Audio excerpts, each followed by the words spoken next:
Well, good evening, Internet. We are live here on YouTube. If you are listening to this on my podcast feed, these podcasts are generally recorded live on my B channel on YouTube, The Arrogant Marksman. So be sure to come join us and you can throw your questions into the mix. I'm joined by one of my friends and one of the best firearm trainers in the biz. He is the proprietor of BigPandaPerformance.com, the author of Path of Focused Effort, possibly one of the best technique books on practical shooting. It is Charlie Perez. Charlie, how are you this evening? I'm doing great.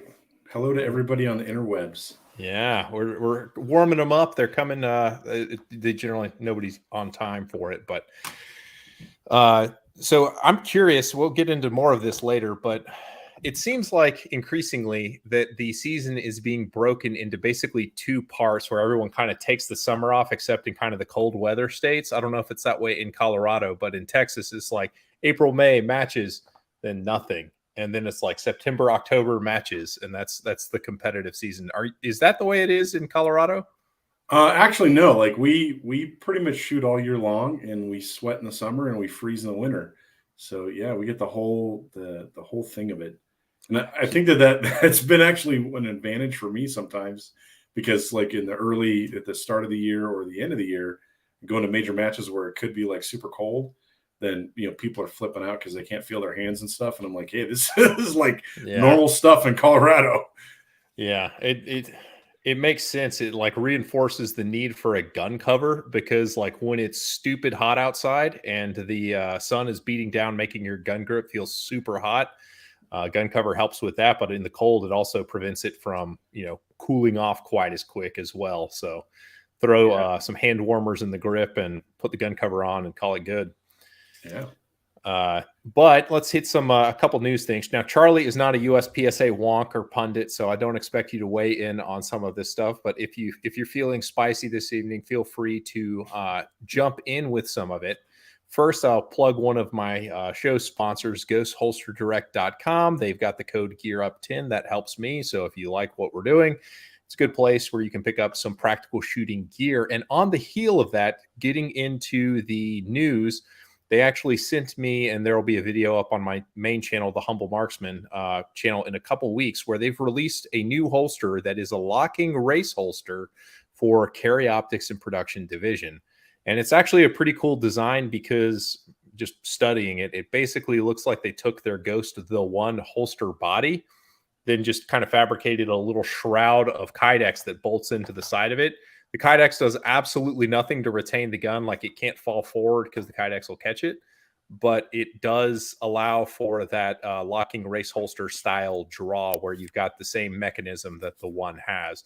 So I'm a big fan of locking race holsters. And Charlie, they're not your favorite, as we discussed in the pre-show, but I think it's cool. I think there's space in the market for it, and it's the option that I would probably go for if I was shooting CO.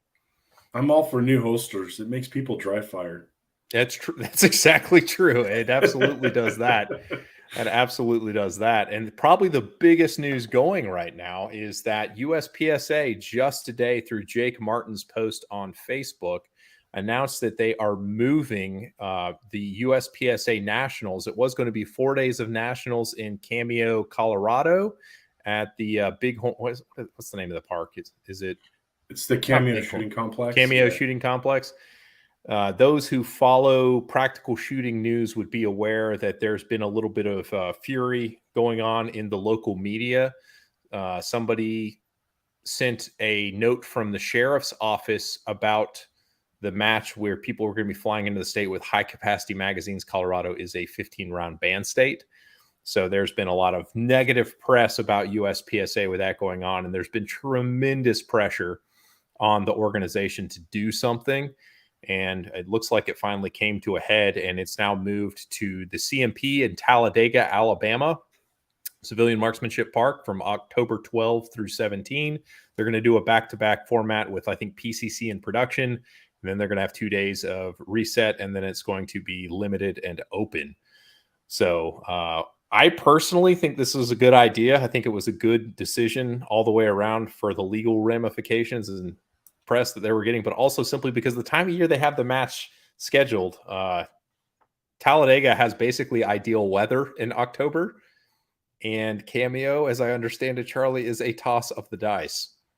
Yes, it's gambling. Like it could be summertime, or it could be a blizzard, or it could be half and half. So you could have summer one day and then a blizzard the next. So I think it's a bummer to lose major events in Colorado like that, but I think the reality, I think it's a good decision for USPSA to move it. I don't think that they have the legal chops to battle that, and I also think that from a weather perspective, it's not just the weather at the range. Like I've been telling a bunch of people that your choices to travel to that Grand Junction area are to fly into Denver or fly into Salt Lake, and the drive between either of those is about the same amount of time. But if you fly into Denver, you have to drive over the mountains to get to the range. And that drive over the mountains is pretty sketchy in the wintertime. Like it could be literally like summer weather in Grand Junction, but it is complete whiteout blizzard in the mountains. And there's 50 car pileups and all kinds of closures and that kind of thing. So I think it's a premonition of what I think we're being saved because I would hate for for us to host the match there and then competitors literally cannot get there because they're jammed up in the mountains, or everybody cannot enjoy the event because it ends up being crappy weather. The one downside is that there is absolutely nothing in Talladega, Alabama. So if you were going to bring your significant other or family for the event, that you'll be watching a lot of TV in an Airbnb or hiking, because that's about all there is to do there, because there's almost nothing in the area. But it's better than Frostproof by a wide margin. Yeah. So I think it's ultimately a good thing. I mean, the logistics of getting to Talladega, I think, are probably a little better because you got two good airports to fly into. You've got the Atlanta airport, which is massive, and then you've got the Birmingham airport, which is a regional airport, but it's still pretty busy. So I mean, both places have access to rental cars. It's not too far from either place, so it's a pretty good deal in my opinion. So I think that ultimately USPSA exhibited common sense by not just doubling down and doing kind of sunk cost fallacy. It's like, well, we made a good decision a year ago and we're going to, by God, it's a good decision now. It's like they moved when the facts moved, and I applaud them for making the change. So in other news, the USPSA presidential election goes to a runoff. Yi-Min Lin is now going against Bruce, the area director from Area 6. So that is going to be up on the USPSA website in the elections area. You have to log into the member area. Then I think there's a vote button you click on. The results were fairly decisive. Like Yi-Min was like this close to bringing in the W, but it's got to be 50% plus one vote, and he didn't quite have it. He was like 49.6%. I mean, he had more. I won't say he had more than the other two candidates combined, but it was pretty darn close to that. Like he far and away. I think they, instead of spending on the money on a shoot off or on a re-vote or re-election, I think they should just have a man-on-man shoot off. Yeah, go for it. Just do it that way, right? Yeah, it would save some money. Yi-Min would probably take that one pretty handily, I'd guess. But Bruce has got him by a couple decades, so he's not as spry as he used to be. Yeah, Latham is still winning matches, so. Well, yeah, but Latham in his prime was probably not Bruce in his prime.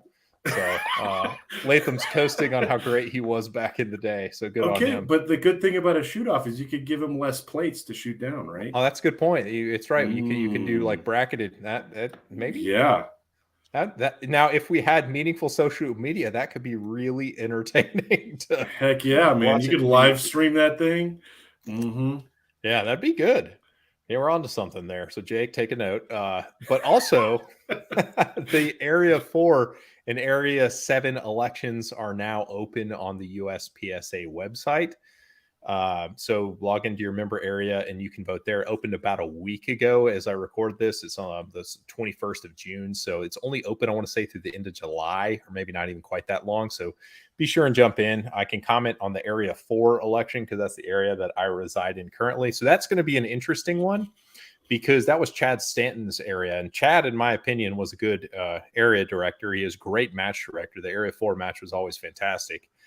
But it's Mel Rodero who's associated. I believe he's the team captain for the Infinity team, and against Bill Gold.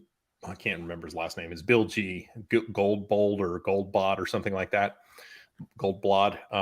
He is, I believe, a lawyer from Oklahoma. I apologize if I've got that wrong, Bill. But he's been on Ben Stager's podcast a few times. So that'll be kind of an interesting thing to see how the influence of social media kind of weighs out on that one. Mel, is it basically all of the matches versus a guy who has showed up on a podcast a few times? So it'll be an interesting look into the effect of social media on USPSA politics. Not that exciting, but I've got some I got some listener questions that I fielded via my YouTube page earlier today. And we'll just jump in one of those. One of them that I thought was really interesting and I wanted the answer to myself. And that was, what keeps you invested in the game as long as you've been in it? You've been in for, 12 years now. Why do you keep coming back? Well, so I think it's two things. One part of it is the community. So the people that I shoot it with every weekend, club matches, major matches, I think it's an awesome community to be with. And I think half for me, half attending a match is the social aspect of it. And, having that extended family to see like how they're doing and all the goods and bads of what they're happening in their life and that kind of stuff. That's a big part of it. And the other half is I really love that I play a game where there's no perfect score. So that like there's always a way to do something better, and there's always something you can work on, and there's always like ailing body parts that you got to figure out how to make work better, right? So right, I really like that aspect of it, and I think that's pretty much sums it up. I love the challenge of it. I love the people of it, and that's what keeps me engaged. Got it. I remember last time we spoke, you mentioned when your eyes finally go, that's when you'll jump into open division. Mm-hmm. Still rocking and limited for now, or maybe next year's the year? Yeah. Where are we going here? So this year I got a nice punch in the face at the Area 1 match where it was super overcast and rainy when I got to shoot the match, and that's where like it's worse conditions for my current eyesight. So I was on the struggle bus on that match, and I told myself, I'm like, man, I could have just brought both guns, right? I could have brought my limit setup and my open setup and like look at the weather and be like, oh, it's going to be overcast. Time to shoot open. So that might be on my strategy going forward. I'm not too far away. I've been rocking my open gun in indoor matches, and it's a lot of fun. I know, and I enjoy watching you shoot your open gun because it's basically all the aggression you take in limited is like just kicked up a notch when you shoot your open gun. So that's fun for me to watch anyway. And this is out of sequence from how I originally had the questions ordered, but it dovetails nicely into the topic. Now, before we answer any more of these questions, I have to go ahead and just wag my finger at the people posting these questions. It's abundantly clear to me that you have not read Charlie's book because he goes into most of these in his book. So he's going to talk about it now and how his thinking on this has evolved. But I mean, in 2018, he did such a good job with it, but it still stands up in 2022. So the question is, how do you deal with old man eyes and iron sights? So the challenge with old man eyes or old lady eyes or old self-identified, whatever you are, eyes, is that our focal depth speed slows down. And what commonly happens is our focus, once it's dug into something at distance or something close, it wants to stay in that location, even though we want to focus on something further away. And for the most part, we live our whole lives focusing on stuff that we're looking at distance, right? So for our iron-sighted shooters, the older we get, the harder it is to bring our focus back to our sights. And it's really not harder, it's just slower. So you need to have a method of bringing your focus back to your sights in a faster manner. And the best way to do that is to use prescription shooting glasses that are usually a plus diopter. It could be a quarter, could be a half, could be 3/4, or even a full diopter to bring that, like promote bringing your focus back closer. Now, the limit that I found, at least in myself, maybe I have weird eyes or whatnot, but Like right now, my shooting glasses are a plus 0.75 diopter. So without my glasses, I can see, actually 2015 at distance. I can see fairly close, but it just takes a long time to bring my focus close. So with those plus 0.75 diopter glasses, that promotes keeping my focus close. Hopefully that makes sense. So if stuff is blurry at distance with those shooting glasses, then it's harder for me to get sucked into having my focus be out on the targets. Hopefully that makes sense. Yeah, it does. So the plus diopter is going to disadvantage you when keeping a target focus at distance, which wouldn't be ideal for a dot shooter, obviously. Yeah. But if So you're for an referencing iron your sight irons, shooter, yeah. And like, at least for me, in like a big part of us, our ability to pick an aiming spot on the target, like a cardboard target, is our reference of where the gun is at on the target is very perforation focused, right? Meaning we're actually looking and registering our gun on the target based on what we see in the perforations to know like where exactly is it at on the target. But if our shooting glasses are at a plus diopter prescription that's heavy enough or high enough that we can't see the perforations anymore, that's when it kind of stops working. Because if the sights are, if the targets at distance are too blurry, and we literally cannot aim at a specific spot on the target, then it's not useful anymore. And for me, that limit is 1 diopter. So right now, like when I started using these shooting glasses, I started at a half diopter, and that worked for a few years. And then I went to a 0.75 diopter. And since I seen the trend, I got another set of lenses that were 1. And when I did testing with 1, I could see my sights really good, but then I ran into the mode of the targets are just too blurry at distance to really aim at a specific spot. And if the targets are very small, like a full-size USPSA target, it's not too big of a deal. We can use the outline to aim at it.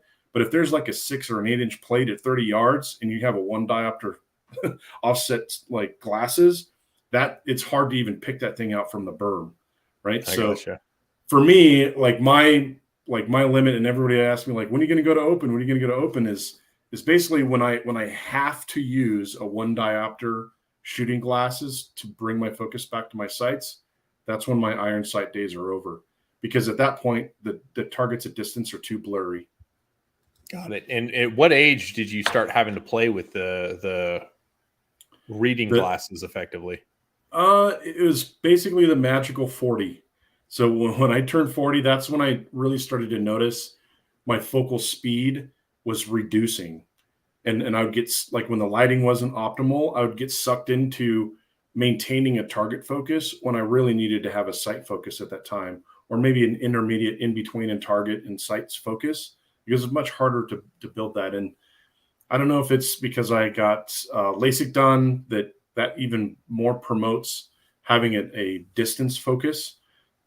But ever since I got LASIK done I think I did that when I was in my mid 30s, maybe even early. I don't know. It's quite a while ago, but I got that. I think I got it done a couple of years into shoot when I started practical shooting, probably around the 2010, 2011 timeframe. But when I got LASIK done, it was great for everyday life because I didn't have to wear glasses anywhere. Normally, I was nearsighted and I needed glasses for correction at distance. And when I first started shooting, I'd always hear people like complaining about not being able to see their sights. And I was like, man, I see my sights awesome all the time. It's because that was the error in my vision was promoting, close-ups, focus. So that's your best tool. And I think that everybody just needs to accept it at a certain age, a certain focal speed slowness. Iron sights are just not going to be good, easy to shoot anymore. You're going to get to a point where you literally cannot see clear sights. So that's where they make red dots, move to a red dot division. It's funny that you mentioned that because I've been shooting red dots almost exclusively since I was in my mid 30s, and I'm just this side of 40 now. And for about the past year, when I try to look at anything in low light, I get like angry because I can't read in low light and stuff like that now. Like I have to flood everything with light if I'm focusing on like, wrenching on guns with the little fine tip screws and, the Torx bits, getting them to line up, all that stuff. Like I have to like wear a headlamp and just flood everything with light. So, I mean, I don't shoot irons that often anymore. I did it an indoor match, an IDPA match, probably 6 months ago or so when I did the Canic Rival review. And it was aggravating. Like anything out past about 7 yards where I actually needed to, register the sights and aim at because they always like to partial up all the targets with non-threats and hardcover and all that stuff because the indoor match. It was just like, I got nothing. So I was just like, I'm just going to go for raw time because I will be here all day if I try and aim this damn thing. So it made me appreciate red dots on an entirely new level for sure. But we had another guys who were actually tuned in with us live. If you've got questions for Charlie, please throw them in the chat. If you have something interesting, I might put it on the screen and he might answer it. You never know. But you'll never know if you don't ask. So another question dealing with vision is dealing with cross dominance. Now, again, wagging my finger metaphorically at the person who submitted this. You have not read his book because this is in the book as well. Yeah, so cross dominance it's just a matter of putting the sights in front of your dominant eye, right? Like a lot of people go through a bunch of weird gyrations of like maybe turning their head to get their non-dominant eye to the sight. Like all you have to do is just move the gun a few inches left or right to get the sights in front of your dominant eye. So that's always been like my best practice for people that have cross dominance. Just get used to mounting the gun in front of your face, in front of your dominant eye. That's what I've always recommended folks as well, simply because, well, I mean, when I shoot with my left hand, I turn my head so that my dominant eye is behind the gun. It's a similar kind of principle, so it seems like it would work for cross dominance, but I'm not cross dominant, so I don't know. But let's see, we have some folks firing in now. There we go. And so kind of this is my own personal question, kind of getting into it, because this has been a big focus for me kind of with this training season. Through taking the class with you earlier in the year, you kind of opened my eyes to the specifically it was when we were talking about poking the gun in and doing a wide transition, and like it was just no, you have to do all of the things with maximum aggression. And you do speak about this in the book as well with just kind of doing things in your everyday life with the intensity turned up to 11. But how do you incorporate that into a training regimen? Like how would you, if your issue is not giving 100% or so with the aggression, how would you tackle this in your training? Well, first off, I hate to say it's this simple, but it's really a decision. You need to decide I'm going to be aggressive, right? So until you decide I'm going to be aggressive and I'm willing to let all the wheels fall off the wagon while I'm trying to be aggressive, and that's usually a lot of people's mitigation to trying to be aggressive, I should say, is they don't want to fail, or they start getting clumsy with their gun handling or whatnot. So like, oh, I got to slow down and be able to be more proficient or efficient with my gun handling. So a big part of it is you need to do stuff aggressively on a regular basis. So aggressively doing stuff on a daily basis. And it could be something as simple as like throwing your car keys up in the air and then catching them above where you threw them. Like you have to be aggressive to do that. So if you were to just casually throw your keys up and then catch them higher, then they left your hand. The only way you can do that is if you're aggressively moving your hand towards those keys, stuff like that. So if you build doing aggressive stuff in your everyday life, then that makes it normal when you want to do, practical shooting. Let's play this hobby and be aggressive and do stuff.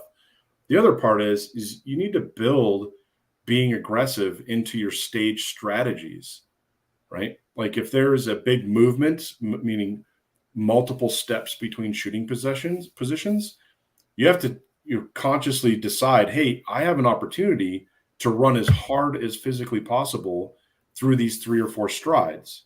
If you don't do that, you're not going to do it, right? You're just going to meander from one position to the next, that kind of thing.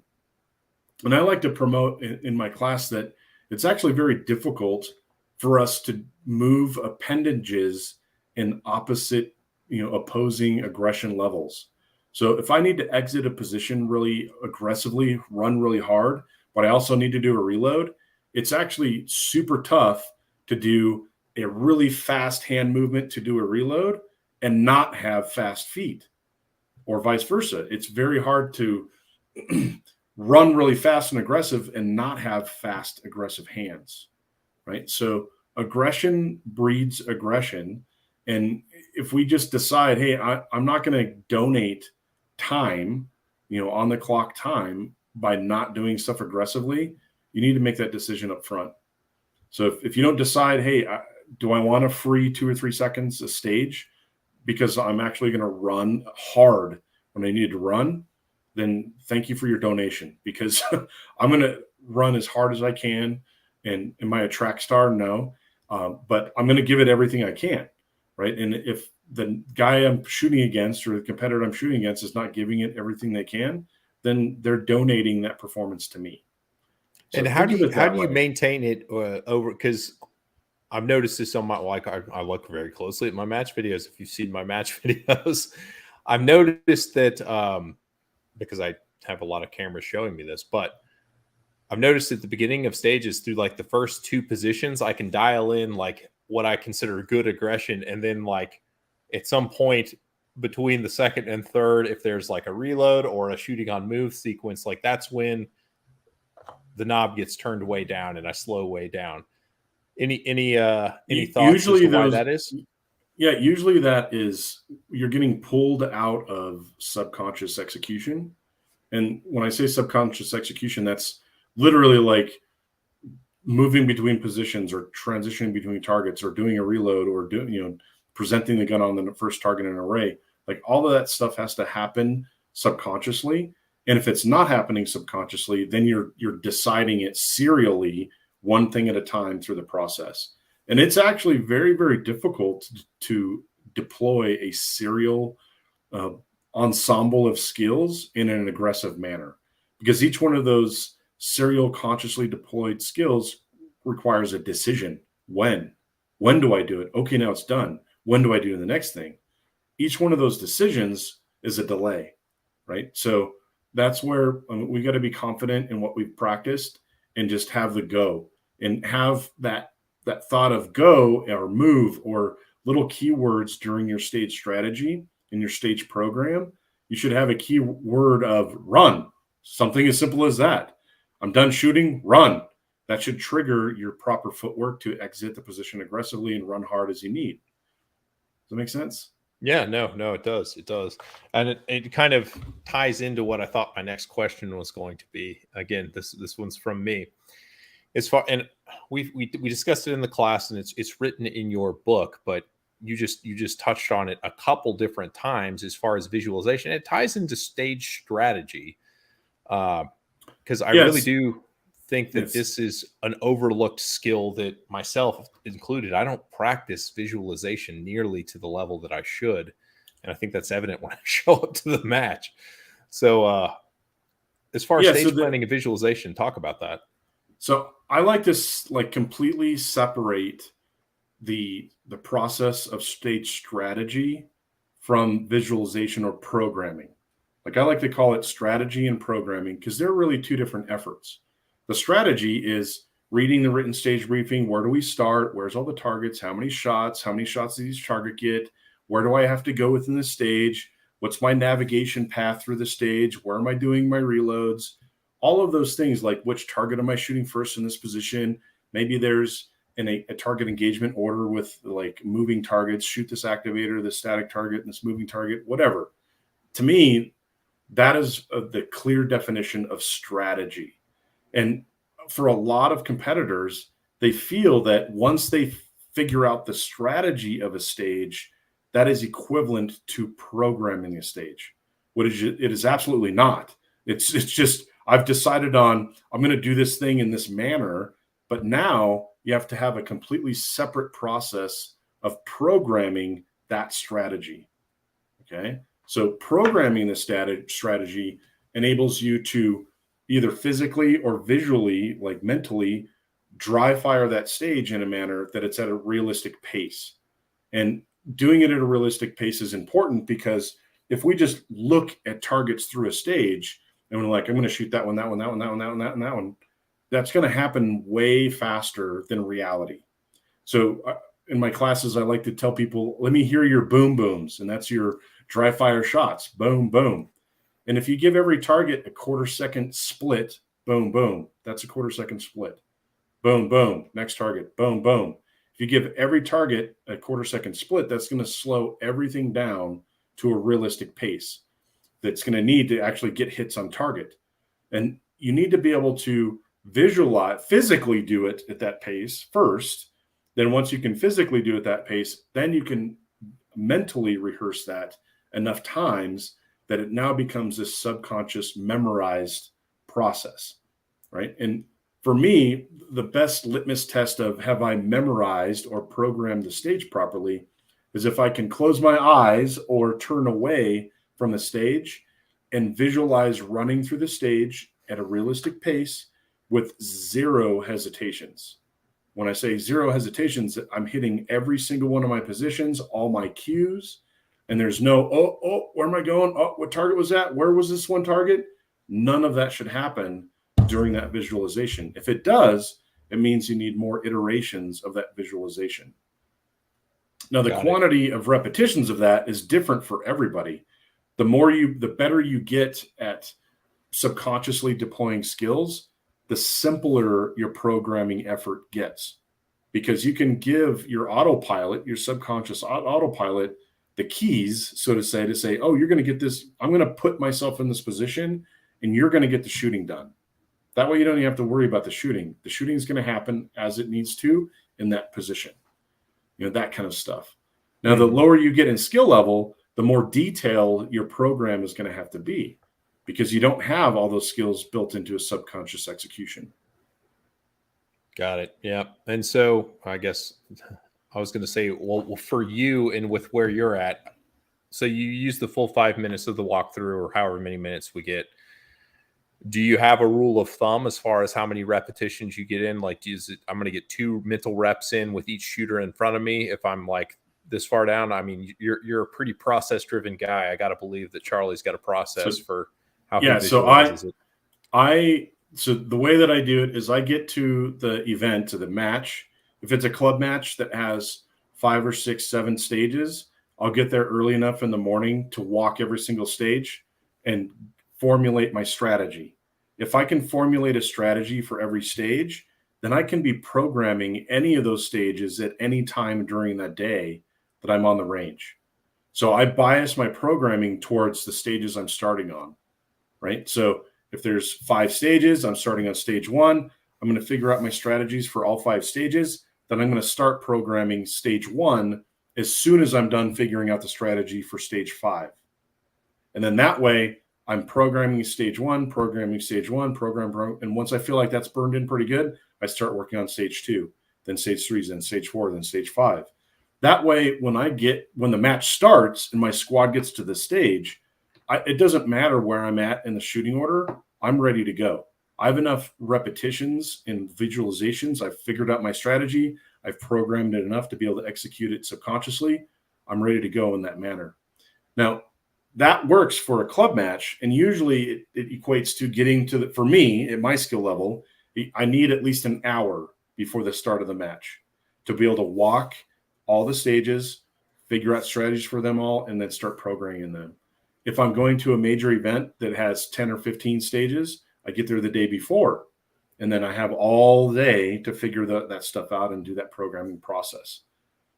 So that, and what I do is, and a lot of people, they don't start unfortunately, some people don't start their strategy process until their squad gets to the stage. Well, if you're just starting your strategy process when your squad gets there, there's no way, even if you're the last shooter, to program that stage effectively, right? So, and that's the bummer that, like, I try to tell my squad mates, I'm like, dude, how did you FTE that one target? And they're like, well, I don't even know it was there, right? That kind of thing, or they're waiting for somebody else to come up with a strategy so they can poach it, right? If you're waiting for somebody else to figure out the stage for you, you're always going to be behind schedule. Yeah, that's fair. And I mean, I saw you at Nationals last year. You had your clipboard out and you were walking the stages in the zone you would shoot the next day. And so you had that process rolling. So my own process, and this is a failing of it, was I would just figure out strategy on the stages, but I wouldn't take it to the next level and start the actual programming process of it. And as somebody who has a last name at the top of the alphabet, I usually get to be the first shooter on the first stage. Usually. So I've been, You just got to change your last name to to Zanebula or something like that. Yeah. I identify as somebody who has a Z for a last name, but yeah, it's been a problem. But that's interesting. We had another person ask about the developing a stage plan, but in the same vein, we actually had a comment in chat that probably is worth mentioning, and you kind of touched on it here. But as far as somebody who's brand new to the sport, a neophyte, as they self-identify, first and foremost, don't identify yourself as a neophyte, because it's all about the mental game and thinking a lot of yourself, right? You're new to the game, but what would you do as far as traveling for your first national match? So there's a bunch of information on forums and everywhere else around, like, how do I deal with TSA? How do I pack my stuff? What kind of locks do I need? All that kind of stuff. So I don't want to belabor that part of it, but the reality is that any match is just a culmination of stages, right? Whether that's a club match or national match or the intergalactic championships, right?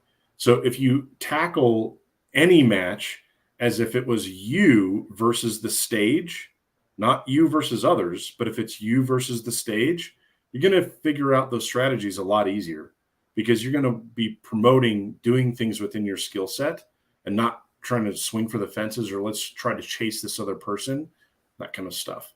So, a big part of it is don't treat it like it's a different type of thing. It's just a stage, right? And all you can do is you can just shoot one stage at a time. Big matches, whether it's a state match, section match, area match, or national match, all they are just a bunch of stages pulled together, right? Right. So if you go into it with that mentality of, I want to give each stage the amount of respect it needs from a strategy and a programming perspective, you're going to do good, right? And the reality is that we can only do as good as we've trained, right? So we can't all of a sudden be Joe Blow B class and then go to the nationals and now I'm going to all of a sudden muster up master level skills. Nope, you're still Joe Blow B class. That's a great point, and I'd love to underscore that fact, because a lot of people, especially new guys and even guys who are into the middle and upper middle ranks of the sport, do not get to compete against national talent, even at the majors that they go to, where they're kind of competing against, the regional heat is basically who wins a lot of those matches, unless it's a special match.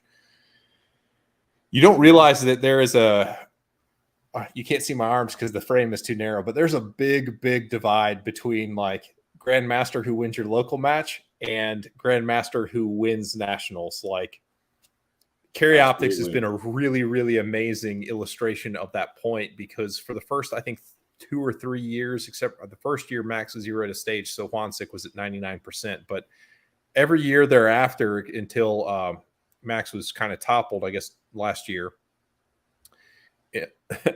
nobody shot a grandmaster score against Max until I think the last 2 years or whatever. So if you can shoot your classification at a major match with nationally competitive heat, like, that's a good indication that you're probably on paper about to rank up, because it is absolutely no small feat. So you can slaughter your club matches and do well at even your section matches, maybe even do okay at area. But when you get those guys who pull triggers for a living there, wearing the earned Go Fast jerseys, not just I've got $100 in my bank account Go Fast jersey, that's when it's good to level set your expectations. So, I mean, I would make the one suggestion that just accept where that's likely to be. Like, you're probably going to underperform your class. Don't, accept that's what it is.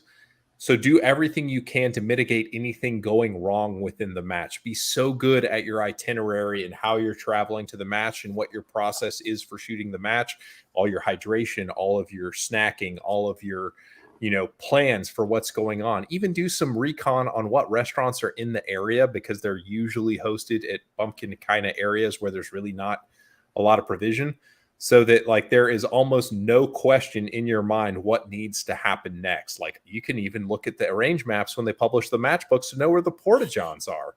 And that's honestly a great thing to do when you first get to the range the very first day, is figure out where the bathrooms are, because if you're doing the hydration piece right, you're going to be using them.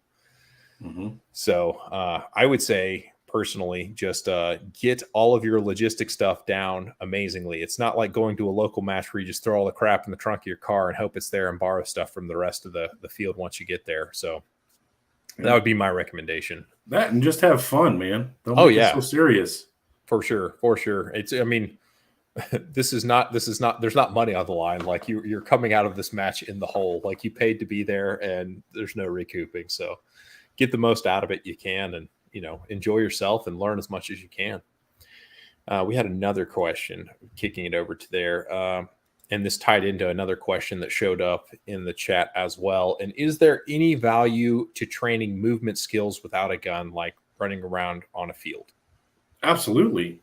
Like I would say that the vast majority of the movement stuff that we do, it can be done without even a gun in your hand, right? You can just use empty hands and mimic a grip and be able to move around, enter positions, exit positions, do transitions, all of that kind of stuff you can do without strapping on any of your gear, and do it anywhere. Right. And I actually promote that. A lot of the stuff that we do movement wise is polar opposite of what we've been trained to do our whole adult lives, as far as like turning our head to where we want to go. That is something that will be very detrimental for you and hits on target if you start deploying that when you're shooting, right? So you need to be able to train that stuff on a regular basis, and like even a daily basis. Like around my house, I work from home. There's certain parts of my house that I do shooting stuff in a dry fire manner, just to keep burning in that subconscious execution of doing things in a certain way. It could be entering a position on a certain foot, or pushing off with a certain foot when I'm exiting a position, or transitioning my upper body with my feet instead of my head, that kind of stuff. I think too many people make it way more complex than it really needs to be. If you integrate these practical shooting skills and movements into your everyday life, even a little bit, it's going to be a lot easier on match day to turn that stuff on and deploy it. Absolutely. Yeah. It's the thing that kind of trips me up is, and you're also a top heavy individual, so you can appreciate this as well, as range terrains are very, very loose. So like having an aggressive launch and being able to hit the brakes to come into position like you need to, like that's probably the thing that I wish I trained more, because like all my dry fire takes place on a carpeted surface or the garage floor, bare concrete, and the movement that you get away with on carpet and concrete is completely different from what you can do on natural terrain. There we go. Seriously. That makes Seriously. sense. Just completely degrade your ability to actually bite in and recreate sort of just grease up the floor, buddy. Start spreading some mayonnaise around, and then there you go. And you can make sandwiches afterwards. Yeah, that'll be real. Foot mayonnaise. Yeah. You guys need to throw some questions out, because we just landed on foot mayonnaise. So, so that really kind of sums up the questions that we've had come in so far. But I'm curious, because you are an itinerant trainer, do you see in different areas of the country the issues that, because every area kind of has a different style, and I know this purely from shooting in Atlanta, then coming to the DFW area and kind of knowing what the flavor was for kind of the good shooters there versus what the flavor is for the good shooters here. Do you see a difference in what people are struggling with based on where you are in the country and what divisions are prevalent? Absolutely. And the funny part about it is it's very rarely that it's division specific. It's more around like what the local heat is doing, right? So if the local heat is deploying something in a manner that is getting stuff done but is inefficient, that like we're all monkeys of mimicry, right? So we all want to mimic what the fast guy's doing, and that like that those behaviors are trained. Like somebody sees monkey see, monkey do. There's a lot of that happens in regional areas.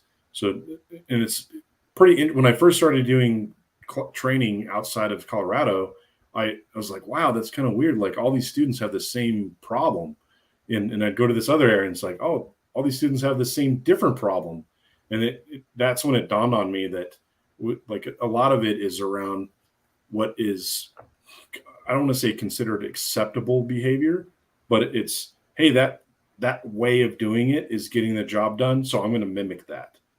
So, and that's one thing that I think that has helped me as far as a not just a competitor, but also a student of myself and traveling around all over the U.S. attending major matches. I can see that regionalization of skill sets and behaviors, right? And so that really opened my eyes around not only like the right way to do things, but the wrong way to do things, to say like, maybe this is a better way to tackle this certain skill or do a different thing, right? So I think, broadening your horizons and getting out and attending matches that are outside of your normal purview is a good thing, because you're going to get exposed to stuff that, good, bad, or otherwise, it's different, and it'll make you think about maybe doing something a little bit differently. Interesting. And this is something I want to throw out there, because I've heard this at basically every club that I've ever shot at. It's like, oh, this club is way better than all the other clubs. Like, we've got this guy over here, and he's like, he did this at this match or whatever. And it seems like most clubs, at least amongst the people who don't travel around and shoot all of the other, major shooting events, think very, very highly of themselves. But you have the unique position of having traveled to a whole bunch of clubs. If you had to peg an area as consistently having kind of the highest performers on average from a club, is there one area that stands out to you? I think that the clubs that, or the areas that have a decent quantity of local matches, and the interesting thing about local matches is just like each club has its flavor of stages, each club also has its flavor of shooting skill set, right? So like here in Colorado, we have 12 different USPSA clubs all along just the front range. We're not even considering over on the other side of the mountains. But even within our front range area, each club has their own flavor of stages, and they also have their own, skill set of shooters that are tuned in to that flavor of style stages, right? So I think that having that ability to say like, hey, I'm going to go to this club match because I know that they always do difficult, hard shot, partials, lower hit factor style stages, and then I can work on those skills at that kind of a match. Or I can go to this other club that's all pretty close stuff, hosey kind of stages. I can practice that kind of stuff. Or, so I think that for competitors that are exposed to club matches that have a bunch of different club matches, they're going to be kind of just inherently more well-rounded shooters. And I don't think it's, I wish I could say that match directors and shooters were like, oh, we're going to make this match specifically this way. It's more bay driven, like the size and depth of their bays and the types of props that they have to use for matches, right? For sure. So if they have like very restriction on, stages like depth of berms or can't shoot in the side berms or that kind of stuff, the style and the flavor of their stages are going to be different than another club that has those abilities to do those things. So yeah, I think that the clubs that where I go to classes to, and they're like, yeah, the next club is like 3 hours away. Those are the clubs where you see dudes with like pretty significant skill ruts, because they're just not exposed. They just see like, this is the thing that we see, our once a month or twice a month match at the same place, same style of stages, same flavor, same skill tests. So they're good in those specific skill tests, but they're really deficient in the other skill tests. I've definitely observed that to be true. Like you can tell this is just one kind of skill that I've noticed is the ability to throttle control between close and far targets. Like guys who shoot at clubs a lot that have like USSA or whatever with really big bays that they can, if they want to do 40-yard shots, they can. Like those guys have amazing throttle control because that's the kind of match they shoot all the time. So they like, I fall victim to this as well. Like it's something I still have to program into my program, is because we have like 25 and 30-yard deep bays. And so if you're doing a longer field course, it takes away the ability to really present things in an interesting way. So like I know that is a skill that I'm deficient in, and I just don't get many reps shooting in matches. So like Area 4 last year, I believe you shot that match, which had like generally a target or two or an array that was just like, oh, well, it's not that far away, but it's like, no, that's 35 yards, buddy. That's far away, because the bays were just so gigantic they could trip you up with that. So I could definitely see what you're saying there and observe it to be true. Yeah. Oh, I'm not. Oh hell, I'll just read it. Coy, is it gay? I think your stash is handsome. No, that's just being objective, Coy. That's totally acceptable. But he thinks he's gay, so fair enough. So yeah, Coy is a bro. We went and shot nationals together last year and ate at Cracker Barrel a bunch of times because back to Talladega not having anything to eat. That's where we wound up eating a bunch of times. Yeah, so yeah, I ate at the same place. Huh? Oh, it's funny how that works, isn't it? I've got a couple fun questions. Somebody asked about multi-gun. So if multi-gun was pushed harder by the organization and we saw 2-gun matches popping up kind of around the country, do you think you would dabble in 2-gun under the USPSA banner? I think it really comes down to USPSA picking a rule set. Like this last 2-gun nationals they just had, like they're like eeny, meeny, miny, mo. Are we doing hit factor or time plus, or what are we doing? Like they need to pick a scoring methodology and run with it, right? I participate in carbine matches locally, that kind of stuff. I've attended like a couple multi-gun style matches with borrowed gear, and to me, it's like I don't want to disparage anybody's hobby that they want to do for fun, but that the guys winning those matches are the dudes that like their stuff just runs, right? Like if their stuff runs, they're going to finish at the top of the heap. And I don't want to play a game where it's whose equipment runs or doesn't run. I want to play a game where it's actually we're comparing skill set to skill set, right? And everything does run, right? So, and as far as 2-gun stuff, like we have some local like outlaw 2-gun matches starting up here in Colorado, and it's like a PCC pistol style stuff. And another club is doing rifle pistol stuff. So I think that it'd be interesting. The biggest challenge I see at it right now is just the cost of ammunition. For sure. If that doesn't come down, then like a lot of these let's shoot all the guns style gun games are going to die on the vine, right? Yeah. And also going back to the whole point of nobody has bays big enough. Like the way to properly do 2-gun is you need those 40 and 50-yard bays and 100-yard bays if you can get them. And we don't have them. I mean, those are in short supply. The ranges that can support that style of match and do it well are even more limited than a mat or a range that could, like, especially at a national level. Like, I'm not aware of a range that could properly support that, but I mean, maybe there are 3-gun matches all over the place. But I mean, all the places USPSA goes, they don't have bays big enough to really make the match that interesting.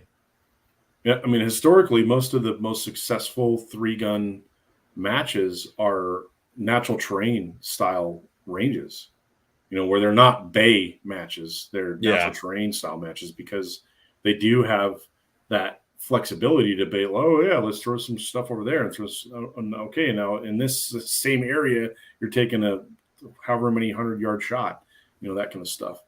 It's way more complex to build out entertaining and challenging stages in bays. And Yeah. most of what people have to work with are bay style ranges. Yeah. That's the most prevalent. And I mean, we think we have to drive now to get to these bay style ranges, an hour and a half outside of the major metros that we all live in. But to get to those terrain ones, like they're properly in the middle of nowhere. Like they're not convenient to get to generally at all. Like the guys who shoot 3-gun semi-professionally, whatever you want to call it, I mean, they're traveling all over creation just to get to these matches at the ranges that can accommodate them. Yeah. But it's, I mean, maybe this won't be the most fun answer, but I think USPSA should focus on doing something right.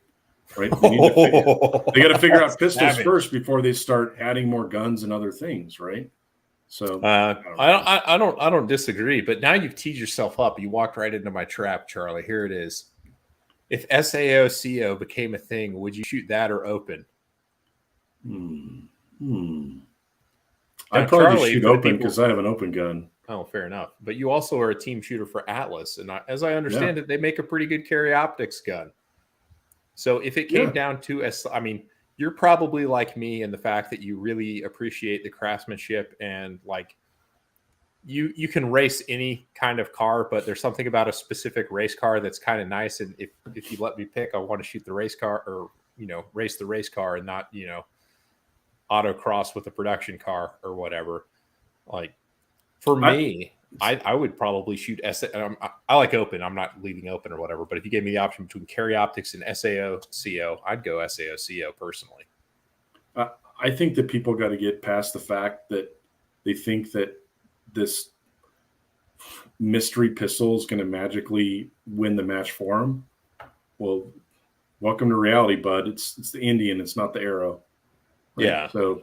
Limited underscored that in bold last year when the top 3 limited shooters all shot plastic guns. Yes. So, and one of them was a minor gun. I think that if USPSA is going to be successful long term, they got to start changing their behavior instead of saying, "Hey, we're gonna," I don't want to say randomly, but we're going to just eeny, meeny, miny, mo pick the limitations of a division and then expect multi-million-dollar corporations to adhere to this small participation shooting sport to make special guns just for that. Like, wake up, USPSA. I mean, we got to be we got to look at it the other way and say, hey, what is the latest Ultron blaster that SIG is making or CZ is making or whoever, Infinity's making or Atlas is making? Okay, inclusive, get it in here, right? I think that, it just seems backwards to me. Well, especially as the cost to participate increases with ammo being what it is, you're already limiting the pool of people. So, creating this veneer of equity because these rules are somehow like restrictor plates. There's nothing, I'm sure you've shot plenty of Shadow 2s and Tanfos in your time. There's a pretty big difference shooting one of those to and I'm not talking at the highest level, you can shoot anything. So we know that it's an equalizer, but at the same time, those are effectively limited guns that are legal to compete with in the plastic gun division. Mm-hmm. And it's a stupid arbitrary, the action types and all that kind of stuff. Now I think you got to make sandboxes for what the enthusiasts are playing with in order so that the enthusiasts can come out and play the game. Cause activity is what kind of drives it. And I don't think you erode competitive equity based around gear set because limited is a really good example of that last year.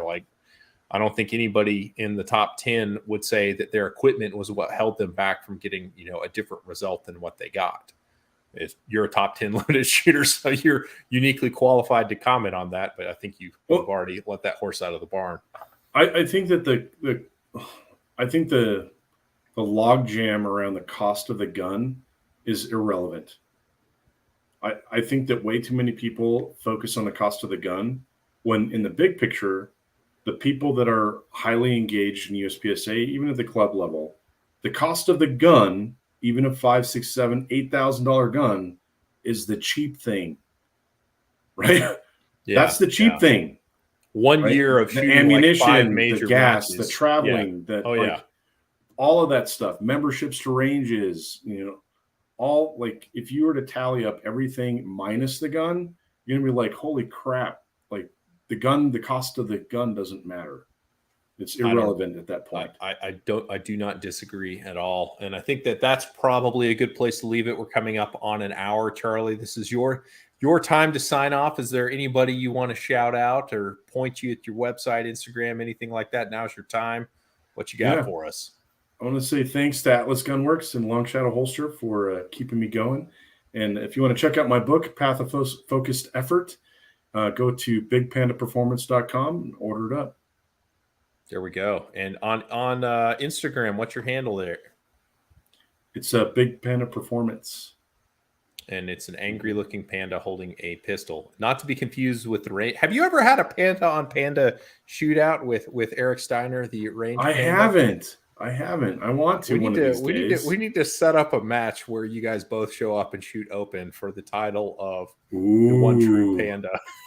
Ooh. Eric, we're going to make that happen, buddy. We're going to figure something out. So, well, real good, guys. I appreciate everybody who tuned in live and watched with us. Appreciate the comments. Generally, every Tuesday night at about 9 p.m. Central, we'll be doing something like this. So hit up Charlie's website, subscribe to the channel if you haven't already, and I'll catch you on the next one. Appreciate everybody, and we'll take care. All right.